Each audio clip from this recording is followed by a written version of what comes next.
Hi everyone, welcome back to the channel. If you're new here, make sure to hit that subscribe button and click on the bell icon so you never miss an update. In today's video, we're going to explore some hidden features and tricks in JavaScript that you might not know, but will definitely find useful. Let's get started.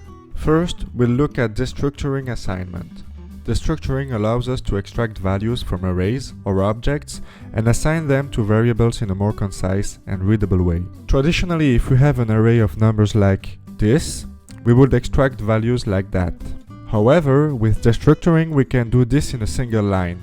This assigns 1 to first, 2 to second, and 3 to third. Similarly for objects, I have here the data of a person.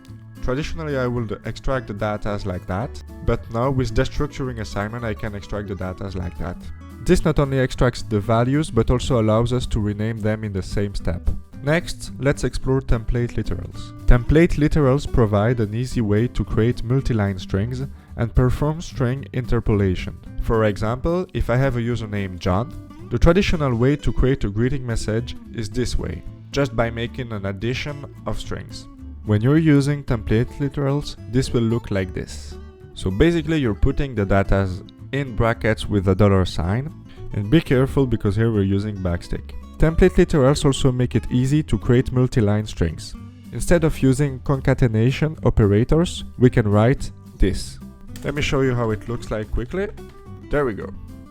Now let's talk about optional chaining. Optional chaining allows us to safely access nested object properties without having to check each level for null or undefined. For example, I have here a user profile with the email address, which is the data I want to extract. The traditional way to get the data is this. You check if the user exists, if the user profile exists, and if the user profile.email exists. Using optional chaining, we can write it like that. This is much cleaner and prevents errors if any intermediate property is null or undefined. Moving on to the nullish coalescing operator. This operator provides a default value only when the left-hand side is null or undefined. For instance, if value undefined is undefined, and we are using the OR operator, this is how we use it. This operator treats all falsy values like zeros or empty strings as nullish. With the nullish coalescing operator, we write this, and this way only null or undefined triggers the default value, not other falsy value. So this is for zeros and empty string, and this is for null and undefined values. Lastly, let's discuss short circuit evaluation.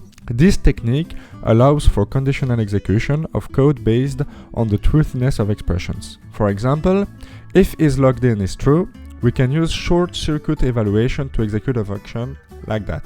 So if isLoggedIn, you log this. So this prints user is logged in only if isLoggedIn is true. Similarly, we can use logical OR for fallback values. If empty name is an empty string, we can write display name OR empty or guest. This assigns guest to display name OR if empty name is falsy. That's it for this tutorial on modern JavaScript features. These techniques help make your code cleaner and more efficient.